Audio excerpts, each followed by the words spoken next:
Olá! Então, começando mais um Pod Mais Elas. Agradecendo quem nos acompanha, que tá tão bonito isso, né? Quem dá tanto feedback. E hoje um tema muito lindo, e a gente tem especialistas na mesa. Comunicação não violenta. O que é isso? É possível a gente se comunicar de forma não violenta numa sociedade que está provocando a gente o tempo todo para a gente reagir de uma outra maneira. Mas isso tudo a gente vai tratar de uma forma muito amorosa, não violenta hoje, aqui com a Luciana Bruni, que é uma estudiosa do tema. Mesmo, não é mesmo? Com certeza. E a Anete Roese, psicóloga, naturalmente imersa nesse conteúdo também, tão importante nas relações humanas. Ajudando as pessoas a agirem de forma não violenta, de certo modo também. E aí, mulheres?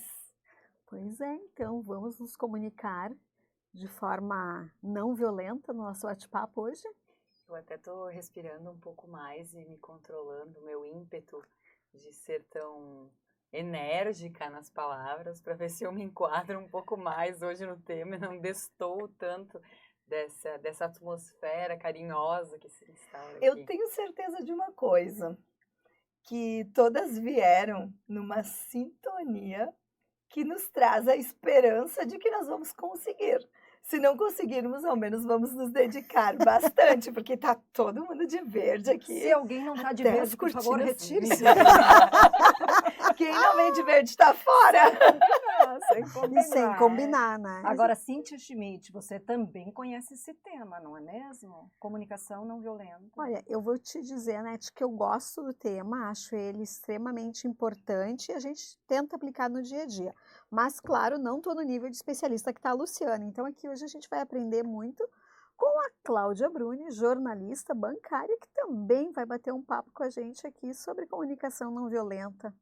Que eu vinha pensando sobre isso quando me dirigi aqui para o estúdio, exatamente sobre um aspecto que eu acho que muitas pessoas podem se identificar quando estiverem ouvindo, qual é a nossa dificuldade no momento de comunicar, que a comunicação não violenta não seja a forma natural de nos comunicarmos. O que impede que a comunicação que a gente tem com as pessoas seja naturalmente não violenta? Por que quando a Cíntia vem conversar comigo, eu vou ter algum tipo de conduta, de fala, de postura que seja não violenta? Ou por que eu vou me conduzir à violência? E eu vinha pensando, como nós temos que nos disciplinar a sermos não violentos? Por quê? E a gente não tá Por quê? E a gente não está falando de boxe, a gente está falando de comunicação. E daí eu acho que é bem importante, a Luciana vai poder nos apoiar muito nisso, talvez trazer um pouquinho do que é esse conceito, né? Porque quando a gente fala comunicação não violenta, por natureza, né, o nosso cérebro já remete a gente precisar ir para agressão. E eu acho que é uma forma que vai de forma diferente, não é o encontro disso. Então, Luciana, se tu puder também trazer um pouquinho para nós. Importante porque o senso comum nos leva a pensar isso, que ser violento é aumentar o tom de voz, é gritar, é ter uma expressão agressiva ou mesmo ser violento fisicamente. Muitas pessoas tomam... É natural que as pessoas, quando escutem comunicação não violenta, façam essa relação. Mas a CNV, ela vai muito além disso. Aliás, ela inicia antes. Vamos dizer que este é um dos pontos, que talvez seja o nosso objetivo final, talvez. A gente conseguir não ser violento com o outro, encontrar estratégias para que isso não ocorra. Mas muito antes disso, entra o autoconhecimento, que para mim... É a base principal da CNV. Eu vejo ela como uma ferramenta para nos conhecermos, nos compreendermos, ajustarmos a comunicação conosco, para depois, sim, tentarmos aplicar isso nas nossas relações interpessoais. Porque simplesmente eu tomar como objetivo agora, ou como desafio, ou como necessidade, eu não vou ser violento, que nem a Cláudia brincou aqui, vou me controlar, vamos nos controlar para não sermos violentos, é uma violência. É uma violência comigo mesma. Porque no momento que eu tenho esse instinto, que eu sinto essa necessidade de me expressar daquela forma, e eu não tenho um outro caminho alternativo ali, eu acabo sendo violento comigo quando eu tento travar isso. Porque a CNV, ela nos ensina a fazer o oposto. Não é controlar a raiva, não é esconder a raiva, esconder os sentimentos que brotam, que chegam. Não é ignorá-los, não é a gente fazer de conta que eles não existem, como a gente é ensinado muitas vezes na infância. E é justamente o oposto. É olhar para dentro de si, claro que isso exige um primeiro momento, uma primeira ação da gente conseguir não reagir. O primeiro passo é esse, é ter o objetivo de apenas observar, sem sair reagindo, sem sair julgando, já buscando culpados, para num segundo momento tentar identificar o que eu sinto, qual é esse sentimento ou estes sentimentos que brotam em mim. Para só depois disso ir para os passos seguintes, que eu não vou falar tudo aqui agora, porque eu creio que é muito complexo, assim, mas são etapas, né? Alguns chamam de 4 passos, tem outras formas de trazer isso, mas são etapas que se fazem necessárias. Eu preciso olhar para os meus sentimentos, acolhê-los, compreendê-los, porque cada sentimento que vem em mim, que surge em mim, cada coisa que eu sinto, diz algo sobre mim. E geralmente não é sobre o outro, é sobre mim. É uma necessidade necessidade é a maior minha. dificuldade. Porque olha só, eu ouvindo a Luciana falar e pensando, né? Acontece determinada situação e eu fico com raiva, não gosto, fico insatisfeita com a situação. É muito mais fácil eu criticar, julgar a situação ou outra pessoa e reclamar e me posicionar contra, do que fazer uma reflexão do por que afinal isso está me incomodando? E aí mexer em feridas, em traumas, em preconceitos, em fragilidades minhas, né? Aí eu tenho que me encarar e ver que, na verdade, eu é que estou sendo, né? Complexo, porque a gente aprende muito cedo, parece que na sociedade, a compreender que a gente deve solucionar conflitos de forma violenta. E aí, começando da coisa mais simples, né? Vamos pensar na educação de crianças, na vida dentro de casa, na relação entre adultos, até os grandes conflitos, né? O modo como nos relacionamos em sociedade, nas relações entre homens e mulheres, entre brancos e pretos, enfim, essas categorias, né? Até os grandes conflitos de ordem mundial, né? Como a gente, pode pegar o chinelo e pensa que a gente vai educar uma criança com um chinelo, o que a gente pensa dos jovens, pelo poder, pela força, né? Pela força, né? Pela agressão física ou verbal, né? Nos pequenos conflitos e nos grandes conflitos, né? Como é uma estratégia o uso da violência para a solução de conflitos. E aí tem uma pergunta, Luciana, que depois em algum momento você vai contar pra gente, assim, que eu sei que você tem muito mais clareza sobre isso. Tá, então como fazer se a gente não faz assim? Como fazer para que a gente tenha outras estratégias à mão para agir de forma mais construtiva que não... Mas o que eu vejo assim como bem importante é quando a Luciana traz essa questão do autoconhecimento, do quanto nós precisamos olhar para nós. E a Cláudia fez a referência que não é uma coisa fácil, porque a gente vai olhar para várias coisinhas que talvez não estão bem resolvidas, né? Ou talvez a gente ainda nem queira resolver, porque daí a gente fala dessa questão da autorresponsabilidade. Eu tenho que entender que qualquer coisa que eu faça vai gerar um movimento no outro. E quando eu entendo essa perspectiva, eu consigo, né, também perceber, isso está acontecendo porque algo eu emiti. É aquela velha história, toda ação gera uma reação, perdão. Então, eu vejo que tu falaste antes, né, Anete, de que como é que a gente pode aprender a fazer diferente E até porque nós somos ensinados, né? Se a gente pensar em tempo de escola, eu me lembro que meu pai às vezes dizia quando a gente ia para a escola, e eu sei que ele não fazia apologia à violência, mas dizia, olha só, se vai para a escola tu não briga com ninguém, mas se bater em ti, tu bate de volta. Ou seja, a defesa está muito ligado a isso, né? Tipo, reage, tem que reagir, não pode ser mole. Não pode levar desaforo Não pode pra levar casa. desaforo para casa. E então, ou simplesmente ficar quieto. E daí a gente também ensina a não lidar com o conflito, que é muito do que a Luciana trouxe. Quando eu reprimo isso, em algum momento isso vai vir, de alguma outra forma isso vai aparecer. Para mim é muito claro que a comunicação não violenta não significa aceitar tudo. Não. E deixar o outro se impor e ser submisso, omisso, bonzinho, que nós já falamos num outro podcast. Voltem lá, quem não ouviu, ouça o podcast sobre ser bonzinho. E eu acho que não tem nada a ver com isso. Luciana, não é uma... Eu não respondi a tua pergunta lá do início, né? E a primeira palavra que me veio, porque nós não conseguimos naturalmente não ser violentos, para mim é a palavra cultura. Cultura e, por consequência, a educação que vocês vinham debatendo. Por quê? Porque isso é muito forte dentro de nós. Isso não é uma coisa da nossa geração, isso vem de décadas, né? Muito mais séculos, né? Porque há quanto tempo a sociedade luta, né? E se a gente olha, tem guerras e tudo mais, né? Se a gente olha agora, no tempo atual, ainda temos conflitos neste patamar, neste padrão. E a gente é ensinado desde pequeno nessa dualidade, né? De alguma forma, a gente poderia chamar, porque ou dá um conflito, quem é o culpado? Ou então, quem errou? Certo e quem tá errado.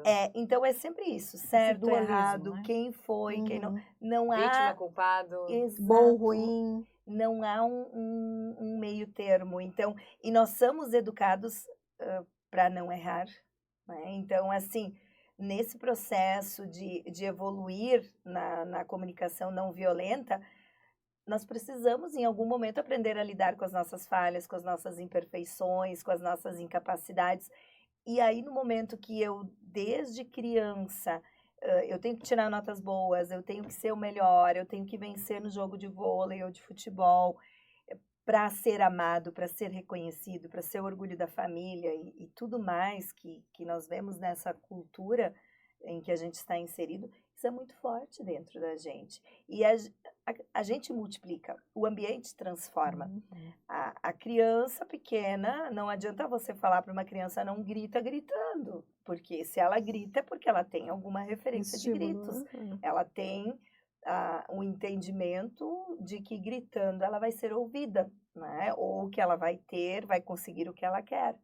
Porque talvez o pai ou a mãe gritando consigam fazer ela atender, né? Então, assim, a gente tem essas referências, isso nos acompanha, e a gente não tem referências do contrário. Então, onde eu vou buscar? E aí entra a tua pergunta, Nath, como que eu faço? Porque eu tinha me anotado aqui um ponto, eu fui educado assim, ok, mas eu vou me colocar nesse papel de vítima a vida inteira? Eu sou assim, eu fui assim, eu é sou assim, passivo, eu não tenho ponto. como fazer nada diante do que fizeram comigo. Então, o que eu faço com o que me acontece ou o que fazem comigo, né? E esse que fazem comigo, de alguma forma, ele toma uma proporção diferente na comunicação não violenta. Claro que a gente não pode tirar os impactos das ações, vamos dizer assim, alguém estuprou alguém, né? As ações que de fato geram assim um impacto muito forte, ok, né? Algo que é feito pelo outro. Agora nós temos por hábito colocar a culpa no outro, né? O outro que nos tirou deixa, do sério, o outro que desestabilizou. Então é a tendência natural. E aí o que fizeram comigo reduz muito a lista de coisas que fazem comigo. Porque muitas das coisas, falo aqui principalmente da vida adulta, porque na infância ainda tem outros fatores aí que se colocam, mas é de fato o outro que faz as coisas comigo? Ou é eu que estou dando este poder ao outro? Onde entra o meu protagonismo, a minha decisão, a minha força. Vou pegar um exemplo do mercado de trabalho, vamos pegar um ambiente profissional. Daí, quantas reclamações recorrem, são ditas em relação ao chefe ou ao líder, né? Porque o líder faz isso, o líder faz aquilo, o líder me deixa de tal forma, né? Ok, o líder tem a postura dele, mas onde entra a minha parte, né? O quanto eu permito que isso me abale, me impacte e a minha decisão de ficar ali. Porque a CNV, num dos estágios, ela trabalha muito forte a autorresponsabilidade. A minha responsabilidade sobre o que eu sinto, sobre as minhas necessidades, sobre o que eu faço diante do que eu presencio, do que eu vivencio, do que eu observo, do que me acontece. Né? Posso fazer claro. Veio uma frase que eu li outro dia, que eu não vou saber a autoria, nem sei se existe uma autoria específica, mas eu achei muito interessante, que é como eu posso reclamar da bagunça que o vento fez se fui eu que abri a janela? Eu acho que é mais ou menos nessa linha. Eu vou olhar, nossa, olha o que o vento fez aqui. Quem abriu a janela? Quem permitiu o vento entrar? Como eu participo, muitas vezes, Isso. de uma sociedade, de uma cena, de uma situação que produz uma violência. E eu acho que isso vem muito ao encontro quando a gente pensa em permissividade, né? O que a Luciana falou disso, o que eu permito. E eu me lembro um tempo de empresa, assim, trabalhava com um gestor, e nós começávamos a reunião e eu sempre dizia para ele, as coisas aconteciam, às vezes se repetiam, e eu dizia assim, olha, as pessoas fazem com a gente exatamente o que a gente deixa. Porque é isso, né? É a janela que eu abri, é o que eu permito. Mas, Luciana, quando a gente fala de autorresponsabilidade em relação a essas escolhas, e daí talvez as pessoas que estão nos ouvindo possam pensar assim, mas será quais as escolhas que estão ao meu alcance? Porque, vamos lá, por mais que às vezes eu quero estar ali, centradinha, né, sabendo que é eu que escolho, mas quais as escolhas que estão ao meu alcance? Porque dependendo do contexto onde a gente está, e daí eu fico pensando também, a gente trazendo para as relações familiares, nas relações de emprego, ok, eu não quero este lugar, eu pego, fecho a porta e vou me embora, e vou arrumar outro serviço, talvez pode até não ser a mesma qualidade do serviço que eu estou agora, mas eu vou ter um ambiente melhor do ponto de vista de vida, mas na família às vezes é um pouco diferente, né? E daí como é que a gente conseguiria talvez trazer esses pilares, essa maneira da gente incorporar a CNV nas relações de família? Porque eu acho que é muito mais difícil, né? Sem dúvida, até porque quebrar o vínculo familiar do dia a dia não é tão simples e né? nem todas as pessoas conseguem e querem. Um ponto que eu acredito que já ajuda bastante é a gente não dar o direito do outro nos definir. Então, assim, conflitos vão existir em todos os espaços. Agora, quando você escuta, porque tu é muito burra, porque tu é muito isso, tu é muito... Eu não sou isso. Ter dentro de si, olhar para si, se perceber, entender o que eu sou, quais são minhas intenções, se olhar de uma forma mais amorosa, né? E não entrar, não é não entrar, mas tentar criar ali uma cortina, uma proteção que não dê tanta força àquelas pessoas que estão naquele espaço que são diferentes, porque a gente não muda o outro.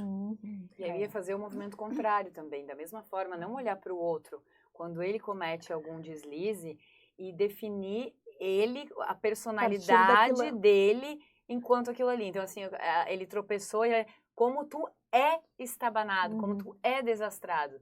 Não definir. Né? O excesso de crítica. E eu tô falando uma coisa boba, mas assim, poderia ser um erro, uma situação complexa e tal. Assim, olha, nesse momento você agiu de forma imatura. E não dizer, você é imaturo. A rotulação, a crítica, a comparação, elas são modalidades muito usadas. O ciúme, né? Essas coisas assim. A crítica é uma constante. Como eu me relaciono com a outra pessoa por meio da crítica àquilo que ela é, ao que ela faz, ao que ela usa. Há tantas coisas, né? Pode ser o cabelo, a roupa, o trabalho, qualquer comportamento. Acho que a crítica, ela é uma constante. E a crítica aparece como uma das coisas nesse modelo violento, no modo como nos relacionamos em sociedade. E como a gente convencionou realmente esse modo, o uso da crítica, aquela crítica destrutiva mesmo, se é que existe crítica construtiva, eu acho meio questionável, né? Também. Ou a comparação, assim, né? A comparação, né? E aí, esses dias li uma coisa também interessante que coloca o elogio, o uso do elogio como um ato muitas vezes violento.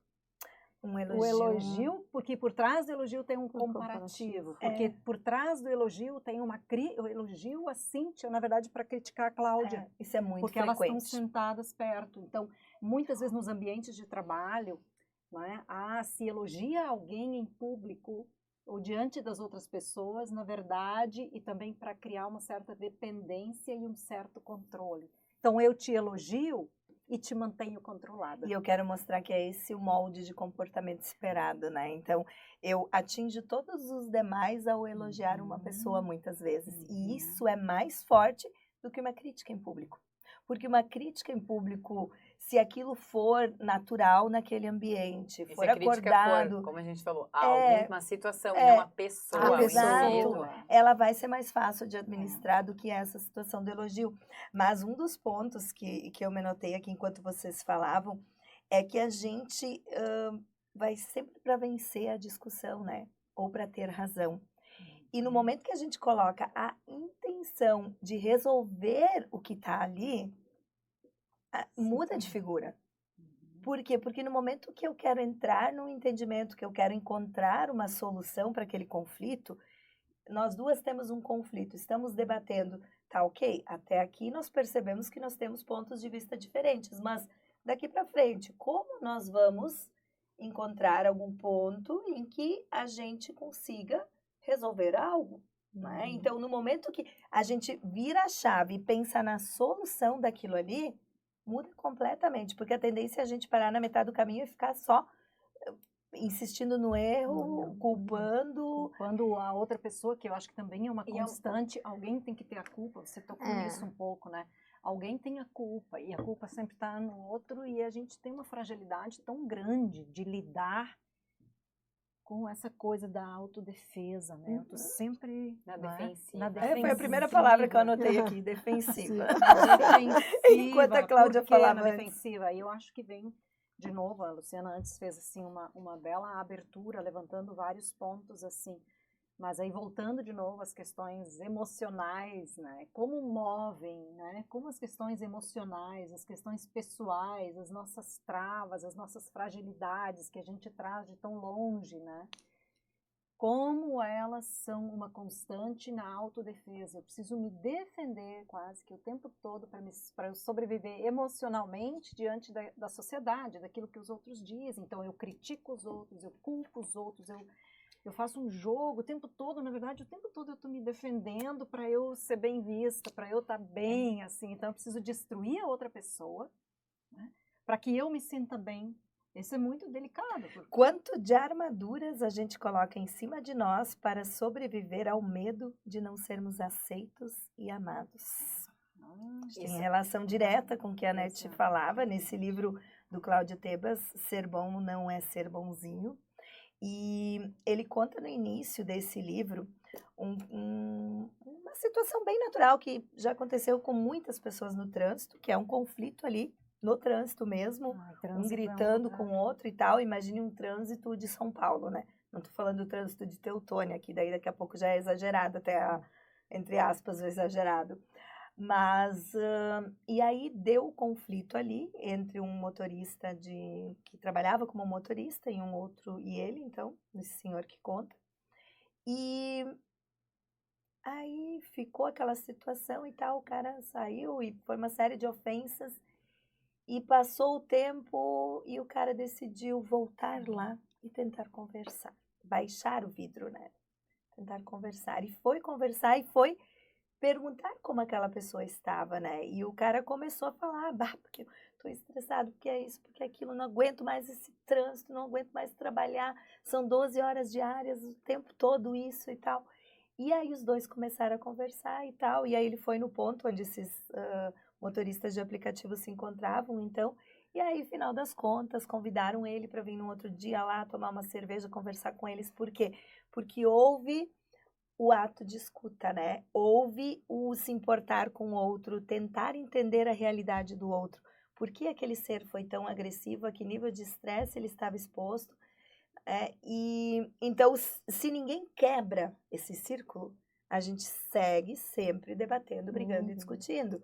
Então, no momento que uma das pessoas baixa a guarda e busca mudar o tom, ir ao encontro de ouvir, de entender o outro ser, a tendência é que aquele outro ser, a tendência, claro que não há regra, a tendência é que aquele outro ser também mude e se comece o caminho para o entendimento. Agora, isso não é um caminho fácil. A prática, tanto que a CNV, eu falei aqui em ferramenta, mas na verdade ela é um estilo de vida, é um novo modo de pensar, porque não existe, antes eu não queria interromper, especialista em CNV, eu entendo que mesmo que façam uma especialização nisso, Na prática. É a na vivência. prática ninguém vai ser No especialista, sentido né? de estudar. É um processo algo em só, que a né? gente vai, é um aprendizado realmente contínuo e é um desafio diário, porque nós somos humanos e nós somos reflexo da cultura e das nossas experiências anteriores. E para não dizer 100%, mas vamos dizer 99,9% provavelmente das pessoas são da mesma forma influenciadas pela sua cultura e muito poucas são as pessoas que tiveram referências diferentes. E aí a comunicação, Cláudia, é só um reflexo do ser humano, né? Porque o problema não é a comunicação, a questão está no ser humano. Era o que eu ia comentar quando você falou assim que é um estilo, que na verdade é um estilo de vida mesmo. Tem que querer, né? Tem que escolher. E você tem porque isso já começa no pensamento, na forma de encarar pequenos acontecimentos que às vezes não tem outras pessoas envolvidas, que não tem nem comunicação, né? O que tu sente? Aquele episódio de domingo, que você vai na casa da pessoa, aí você quer montar um tererê, né? E aí você terminou de montar o tererê e você encosta com o cotovelo e derruba todo o tererê no chão da casa da outra pessoa. Não tem ninguém, você fez sozinho, não tem nem quem culpar, nem a Bob, nem coisa nenhuma. E aquilo pode ser eu tô fazendo uma situação aqui que pode ser para estragar o dia, né, gente? E aí, mas o que isso fez para mim? Né? Assim, o que eu quis dizer assim, é quando a gente conversa com uma pessoa que ela fala alguma coisa e você, né, quer debater, quer ficar chateado com aquilo que ela falou, tá, mas é o que ela falou uma flecha ou aquilo era uma pluminha e você é que estava com alguma coisa aqui já machucada e aquela pluma, você que recebeu aquilo como uma flecha, né?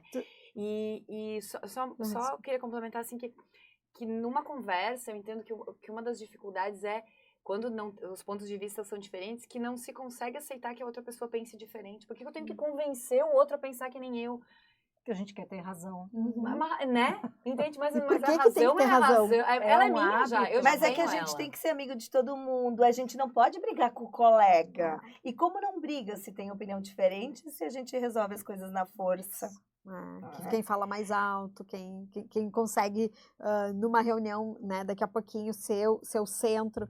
Mas quando a Cláudia traz esse exemplo dela ali do tererê, eu vou levar agora para o mundo corporativo.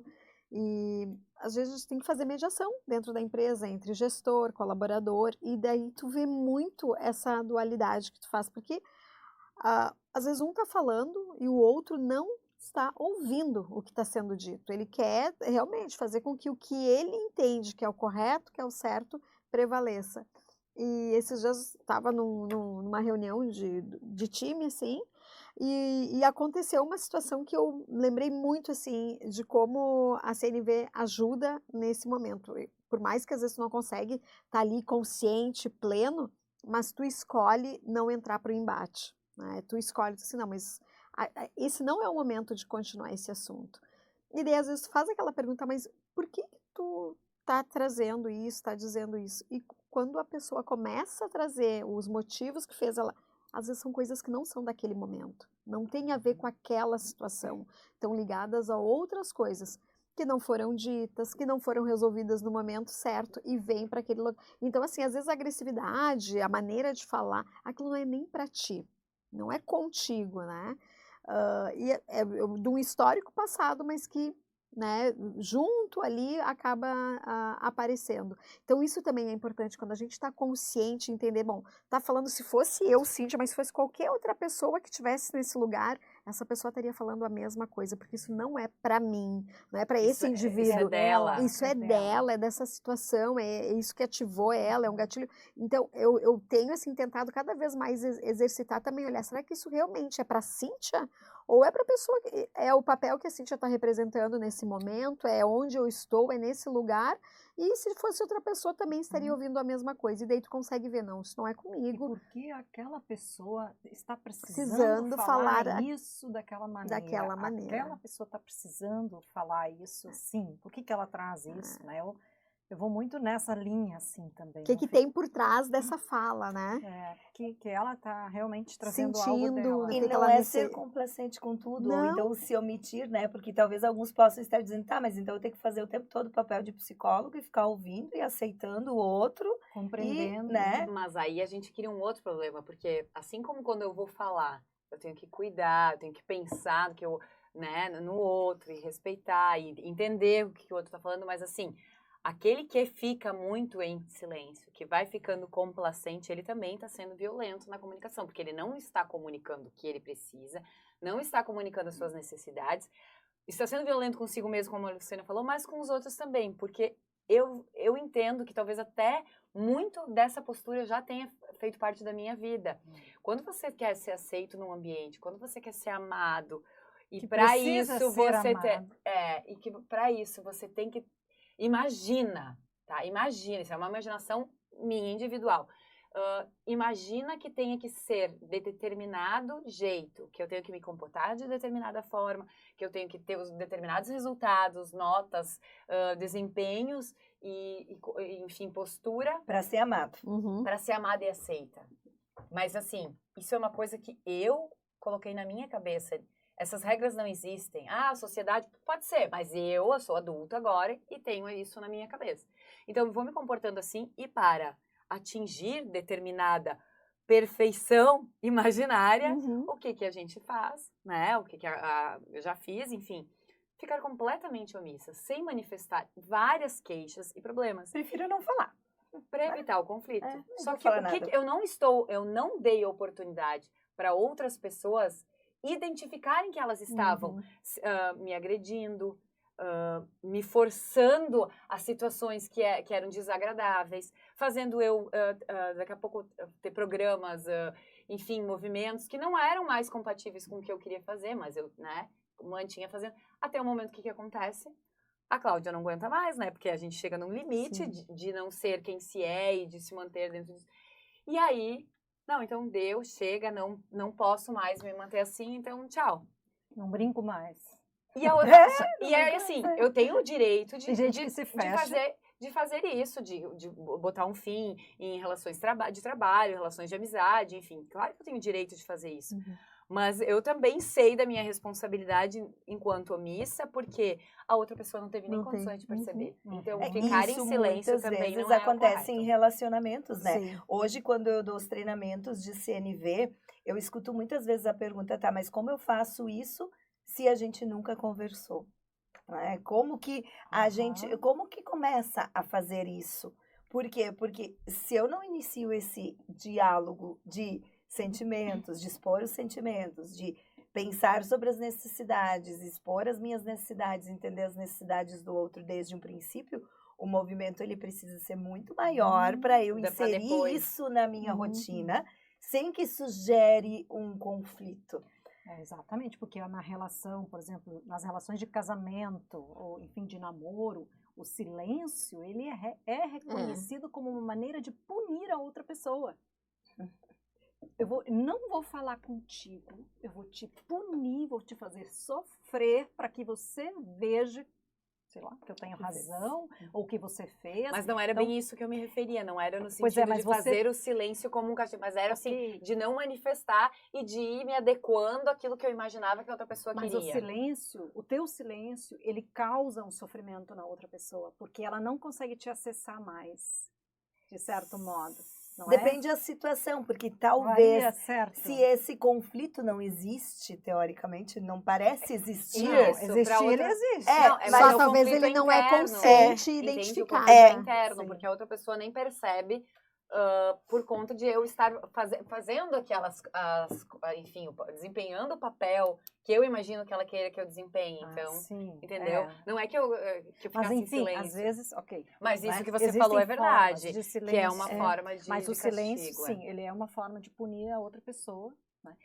Às Não vezes, assim, falo mais adultos, contigo. pai ou mãe, se fecham e não falam com a criança. Não é? Até ela pedir desculpa. Sim, e, enfim, é humilhante. Ou às vezes o homem não fala com a mulher não fala com o homem, cria-se um silêncio e se impede a comunicação. Isso é uma comunicação, Sim. né? É uma maneira de se comunicar, Mas se mas impede usado verbal, como né? uma punição, um castigo para outra pessoa. E aí, claro, se impõe um sofrimento muito grande. Né? Mas tu vê como isso é delicado quando tu traz isso, eu fico imaginando, porque a gente também, às vezes, usa e tem alguns chavões, né? Fica de boca calada que tu evita incomodação. Boca né? aberta. Mas como tá é que é? doendo por Mas dentro. Boca aí fechada que não tá, entra né? mosca. Boca fechada não entra mosca. Mas se E tá doendo por dentro, Por dentro, ferrou. e esse é o ponto, porque às vezes a gente diz, não, eu não vou discutir, agora não vale a pena. E claro, tem momentos que realmente não vale a pena, porque a pessoa não tem nem lucidez para entender o que tu vai dizer. E que não vai ter escuta. Não, esse é o ponto.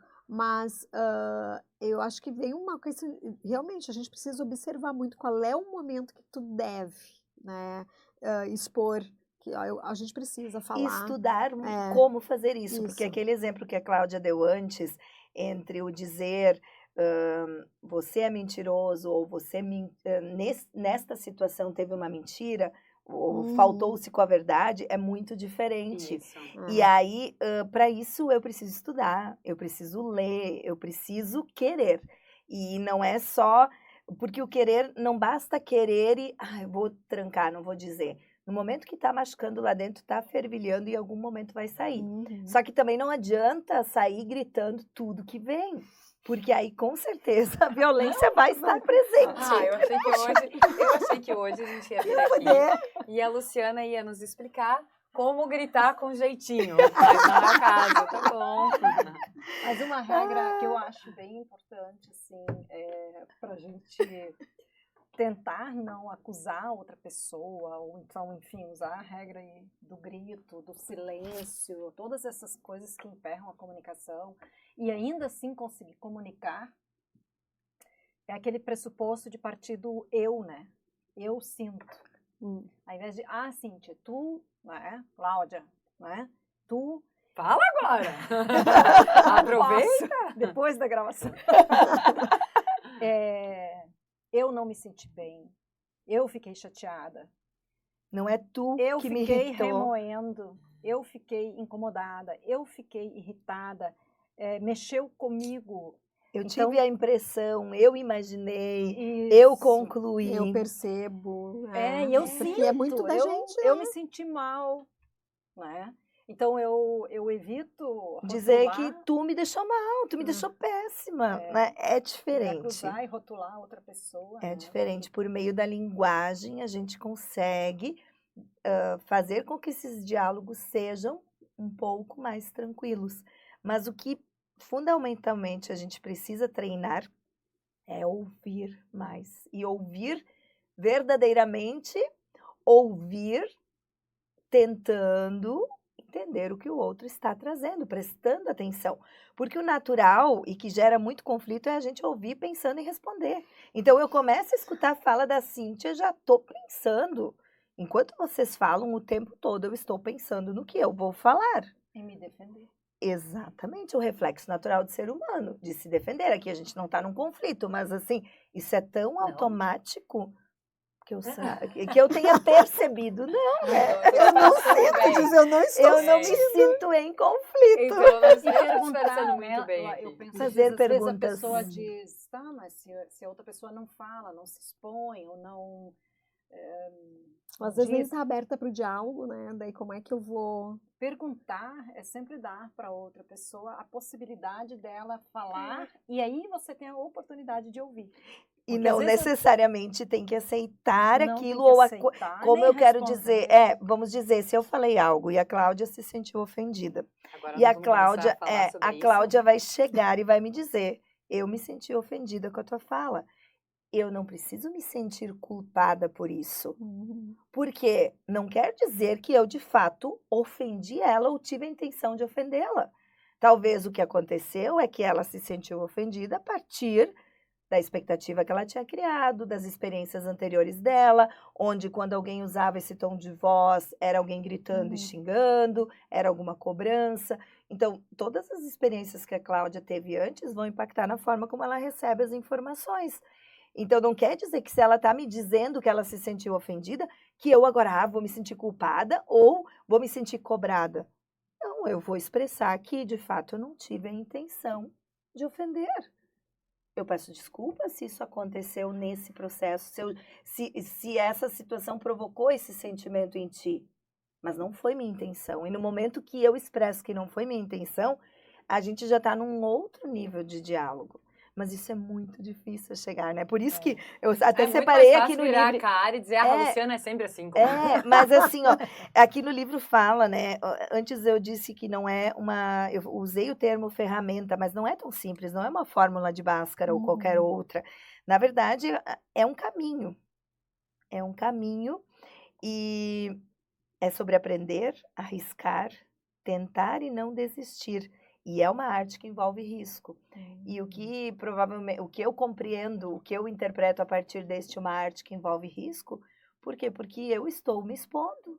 Em muitas situações eu exponho meus sentimentos, eu exponho minhas necessidades, então envolve um risco à medida que a gente não sabe o resultado daquilo ali. E eu preciso ter muita coragem para fazer isso, porque a gente não foi ensinado e não existe a cultura de expormos nossos sentimentos. Sentimento a gente esconde, né? Ainda mais se for o sentimento taxado como negativo, enquadrado como negativo. Eu gostei que tu falou, Luciana, que a gente não sabe como que vai terminar, né? Mas a comunicação violenta a gente sabe como termina, né? Um oprimindo o outro, um magoando o outro. Quer dizer assim, a gente... Sabe aquela história de um não eu já tenho? Então assim, aqui a violência a gente já tem. Vamos tentar outra coisa. E cada sementinha vai gerar resultados. Por isso que, como é um caminho, se vamos dizer que eu me proponha durante uma semana ou durante um dia, durante algumas horas, tentar não julgar ninguém. Tentar não reclamar de nada, porque o hábito que a gente tem de reclamar, ele se torna um conflito, logo. Por quê? Porque eu reclamo que ninguém me ajudou a realizar essa tarefa, fiquei 2 horas a mais no escritório. Quem poderia ter me ajudado? Eu estou me referindo a essas pessoas. E aí surgem as fofocas, surgem as mágoas, surgem o dito pelo não dito. Luciana, eu acho que você mencionou uma palavra muito importante, que eu acho que a gente falou o ciúme é uma forma de violência, a inveja é uma forma de violência muito forte, o ciúme, a inveja, a crítica muitas vezes é uma forma de violência, mas você falou de uma outra agora que eu acho que assim tá no topo assim das mais, a fofoca. A fofoca é uma das formas mais violentas das pessoas se relacionarem. E tem gente que pratica a fofoca como um modo de vida. Um esporte. Um esporte predileto, porque assim, é o que mais faz para tentar sobreviver emocionalmente, porque a fofoca é um meio de destruir a outra pessoa, a moral da outra pessoa, as habilidades da outra pessoa, e eu me senti um pouco melhor diante daquela outra pessoa de quem eu estou falando mal. Então a fofoca, ela é algo tão desprezível culturalmente falando, em que as pessoas se apoiam para tentar sobreviver emocionalmente, né? E não parece, ela parece tão inocente, né? Parece que ela permeia todas as relações, assim. E não tem consciência, provavelmente, das suas próprias habilidades, né? Porque eu vejo a pessoa que tem essa necessidade tão forte, talvez, uma das hipóteses é que ela tem essas carências, né? Uma necessidade insegura. O ciúme, a inveja por trás e da fofoca tem personalidades absolutamente inseguras consigo mesmas, que não reconhecem o próprio valor e apenas conseguem sobreviver destruindo o valor da outra pessoa para que elas consigam minimamente se sentir bem. E é muito violento, apesar de não parecer, porque a gente se baseia muito na violência como um ato físico. E a violência não é apenas ato físico, a violência é moral, a violência é psicológica, a violência está presente nessa sutileza, na maneira como a gente age, convive diante das outras pessoas, falando, criticando aquilo que elas são, aquilo que elas O maior fazem, percentual de ocorrência de violência é não física, né? Se a gente exato. basta observar um dia da nossa vida, né? Quantas Nossa. violências físicas de fato acontecem com a gente, né? Agora, os outros tipos de violência, eles se apresentam. Sim. Mas, Anete, eu considero bem importante a gente, com essa questão dos sentimentos que você trouxe, a gente destacar um ponto importante para que quem está acompanhando e é leigo na CNV não se sinta mal no sentido de ouvir, bah, eu senti inveja, então eu sou uma pessoa ruim, né? Eu fiz fofoca, todos nós, né? Isso é humano, todos nós vamos em algum momento sentir inveja, vamos em algum momento sentir raiva, vamos sentir Pode botar no ciúme. plural, alguns momentos. Muitos, Alguns, claro. Não, e né? antes, quando você disse vamos praticar por um dia, eu pensei por 1 hora, assim, né? Não, 5 minutos. vamos começar. Não, vamos ser mais ousados na nossa Isso, meta. Aí mais 1 hora, não é nem mais 24 horas, né? Mais 1 hora, vai mais de... 1 hora, deixa eu controlar. Tá porque que tem nem a muito minha ver dieta, com né? Tantos educar, dias, mais tantos. Educar o pensamento, o sentimento. Eu sempre digo, no consultório, assim, a gente resbala, a gente derrapa, né? A gente erra, mas o importante é a gente sempre de novo começar a decidir de novo. E aí, como de novo. faz nesse momento? Eu me dei conta que eu senti inveja, ou que aquela atitude minha foi porque eu estava com inveja. Vamos olhar. Aí, como eu aplico a CNV? Vamos olhar para essa inveja. Ok, eu senti inveja. O que me faz sentir isso? Porque muitas vezes a inveja... Vamos pegar o exemplo assim, a Cláudia conseguiu comprar um carro novo, lindo, né? E eu senti inveja. Ai, Luciana, agora E eu vou aí? contar isso. E aí? E aí, o que acontece? Eu vou pensar, como eu resolvo isso? Cara, eu não quero mal. Não, eu não quero mal da Cláudia. Eu não tô chateada porque ela conseguiu. Na verdade, eu senti isso porque eu não consigo. Ou porque talvez eu não tenha me organizado para atingir esse objetivo. Você quer ter o que ela Ou tem talvez sem ter a organização que ela tem. E talvez eu queira andar, isso é muito comum na adolescência, né?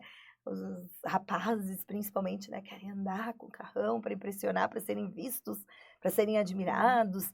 Então, talvez eu esteja em busca dessa admiração que me falta. E eu faço essa conexão com o carro. Sim. Porque no momento que ela compra um carro, ela é percebida em espaços que antes talvez não era. Então, é muita coisa envolvida.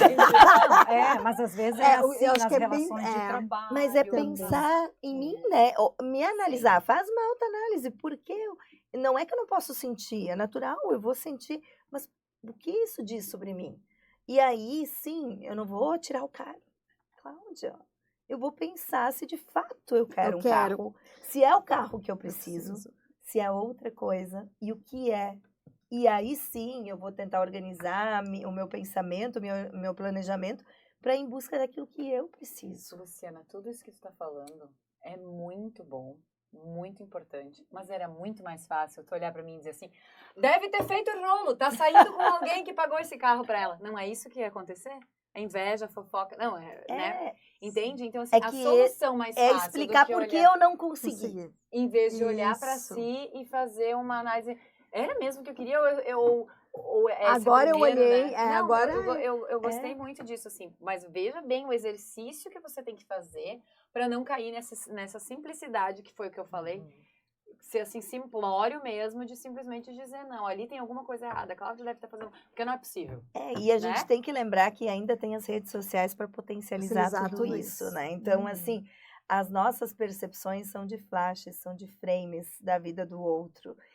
E a gente precisa ter muito equilíbrio, muita consciência, muito autoconhecimento para não cair, porque é muito fácil cair nas tendências. Agora porque todo mundo está fazendo determinada coisa, eu também quero, eu também vou.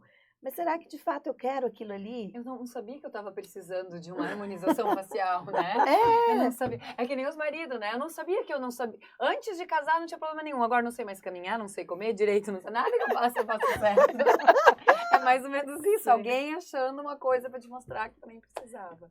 Vocês leram As Guerreiras da Paz? Um Não. livro que é uma autobiografia Arte de da guerra, eu só li. As Guerreiras da Paz. É uma autobiografia da mulher que ganhou o Prêmio Nobel da Paz em 2011. Ela se chama Leima Gbowee, Gbowee, e ela é da Libéria.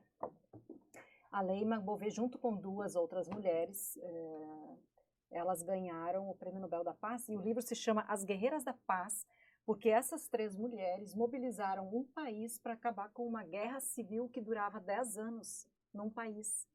E a chamada do livro é As Guerreiras da Paz, que é o título, como a fé, a solidariedade e o sexo acabaram com a guerra de uma nação. E todo o movimento delas foi um movimento pacífico. Isso me lembra, bom, porque elas eram seguidoras, né, do pensamento da não violência de Mahatma Gandhi, né, que depois, né, Nelson Mandela, tudo isso que é tão interessante, essas histórias, mas a Leima, ela era uma seguidora disso, e aí elas juntaram mulheres de diferentes tradições religiosas, sobretudo muçulmanas e cristãs, porque elas diziam que elas estavam cansadas de verem suas filhas sendo estupradas na guerra e os seus meninos, ainda crianças, irem para a guerra e terem membros do corpo amputados pela guerra. E aí elas começaram uma mobilização muito pacífica, porque elas sentavam. Vinham mulheres de todos os cantos do país e elas sentavam. E aí elas iam se aproximando do palácio e diziam que, porque era uma guerra de milícias, quem estava no poder contra quem não estava no poder, que queria ocupar o poder, né? E aí uma nação em guerra. Elas foram tomando o espaço, o país, sempre sentadas, até que um dia, então elas foram negociando, até que um dia elas conseguiram então mobilizar os opostos ali, né? A política, né? Os diferentes partidos, digamos assim, né? Para uma reunião. E aí elas ocuparam o palácio e sentaram em todos os espaços vazios do palácio, nas escadarias, no saguão do palácio, de modo que ninguém mais conseguisse sair da reunião. Então elas disseram que elas só sairiam dali quando a guerra acabasse. É muito bonita, porque é uma biografia, essa história, e aí, nesse dia, a guerra acabou. Meu Deus, que emocionante, estou toda arrepiada. É um livro que vale muito a pena ler. Eu lembro que quando eu conheci o livro, eu depois comprei vários, eu dei de presente. É uma história... Por que eu gostei? Porque, bom, são mulheres que se mobilizam de forma pacífica para acabar com uma guerra de uma nação que durava tanto tempo. E para a gente ver como é possível fazer movimentos de pacificação de grandes instâncias. E sem violência. Sem violência. E se isso é possível, isso também é possível dentro da nossa casa e nas nossas relações de trabalho, porque há jogos não violentos, né? Há brincadeiras não violentas, há modos de a gente se tratar de forma não violenta. Eu acho essa história para mim muito inspiradora e, enfim, para nos dar um alento e pensar, poxa vida, isso é possível, já foi possível em outros lugares e países e aqui também, né? É possível. Tem um ponto que, quando tu traz isso, só que tem que ter a intencionalidade, tem que querer. Tem que querer, tem Tem que ter querer, a energia que propõe. E daí volta pro ponto que a Luciana começou quando ela fala de autorresponsabilidade, porque quando eu tenho noção do que eu sou capaz de fazer e qualquer atitude minha, o que ela gera, eu escolho, né? Eu posso escolher fazer movimentos pacíficos ou eu continuo me relacionando. Na psicologia a gente diz que a gente precisa desejar. Desejar. A gente precisa mobilizar o nosso desejo, ter uma persistência no caminho, como a Luciana disse, ter uma persistência no caminho. Eu quero agir de outra maneira. Eu vou tentar fazer isso hoje, né? Ou na próxima hora. A gente derrapa, mas a gente tenta de novo, né? Eu trago essa obra da Elisama Santos, Por que Gritamos? E para mim tem a essência pura da CNV, né? Mesmo que talvez alguns não classifiquem assim, mas fala da educação não violenta.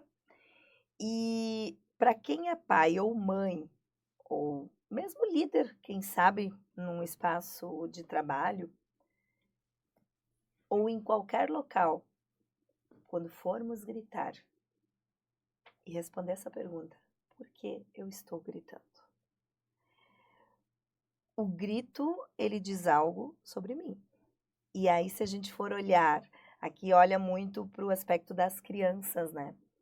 Pai e a mãe gritando, os cuidadores gritando, o professor gritando. Esse grito deste adulto, lá no fundo, é o grito de uma criança que ouviu muitos gritos, que não pôde gritar, que aprendeu que é no grito que se resolve. Então, daqui a pouco o pai ali repreendendo o filho porque quer a casa organizada. A questão não é a casa organizada. A questão é que aquele pai aprendeu que ele precisa de respeito absoluto, que as crianças se calam, que as crianças não respondem para os seus pais. E agora que ele é pai, justamente na minha vez, né? O mundo mudou. Na minha vez o mundo mudou, agora não posso Como mais diz o gritar. Dado Schneider, na minha vez mudou, né? Então, eu precisava gritar a pra fora referência também. que a gente teve foi essa. Uhum. E aí, no momento que eu estou gritando, o que isso diz sobre mim? Qual é a minha necessidade? Será que eu não preciso pegar só o travesseiro e dormir? Só me alimentar? Só tomar uma água? Só parar de trabalhar? Só refletir? Né? Tem tantas coisas que eu posso fazer. E é uma literatura que vale muito a pena. Recomendo para todos que desejam iniciar o caminho da CNV. Agora, a pessoa deve estar se perguntando, mas por quê? Por que eu vou praticar CNV, né? Já que os outros não vão mudar. Por quê? Não é esse um dos princípios que a gente não deve ter a expectativa de mudar os outros. Porque quando a gente muda, a gente aprende isso na terapia de grupo, né? Isso vale para terapia familiar, isso vale para qualquer processo, por exemplo, terapêutico, que quando uma pessoa numa família começa a fazer terapia, todos os outros mudam. Uhum. É preciso, porque a regra do jogo É um muda. movimento. Aquela pessoa não se comporta mais daquela mesma jeito, maneira, uhum. como antes, não colabora mais para aquele movimento que era aquele fluxo, né? Naquele grupo. Quando uma pessoa muda o seu lugar, todo mundo tem que se readaptar. Ocorre a influência, né, natural dentro do processo, mas eu não consigo pegar e mudar a net. Não posso né? mudar outra pessoa. A única coisa é que se eu mudo, isso exige uma readaptação do outro, né? E o que se ganha aplicando a CNV? Paz, tranquilidade, Autoconhecimento, autocontrole, escolhas melhores, mais porque conscientes, eu né? vou parar para pensar mais sobre os meus sentimentos, as minhas necessidades, e no momento que eu entendo as minhas necessidades, eu vou buscar soluções, tomar decisões pensando nisso, e não para agradar o outro, ou para atender o outro, ou porque culturalmente todo mundo está fazendo. Gente, nós estamos conversando há 1 hora. Não é possível. Sério? Acho que estouramos Tá o bom. tempo, o maior podcast. Mas eu acho que faz todo sentido quando a gente está falando de comunicação não violenta, a gente não violentar o tempo, As né? nossas ideias. E eu vi super importante, porque esse processo também de escuta, né? Vocês falando aqui, eu ouvindo, tentando trazer para a vida, porque acho que quem está nos ouvindo também vai fazendo essa analogia, assim, como é que eu tô no meu dia a dia, o quanto eu realmente estou ouvindo o outro, né, de forma generosa, sensível, que não é fácil. Né? Então, que fique um alento, não é fácil, mas é possível. Como eu faço diferente? Primeiro, vai estudar. Segundo, dá um passo por dia, todo dia, alguma coisa. Tem muita coisa que a gente pode procurar no YouTube e em outros lugares onde são ensinamentos sobre comunicação não violenta, né? Vale muito a pena. E se é para tua empresa, chama a Luciana para fazer um treinamento Chama com a tua nós. equipe. Isso mesmo.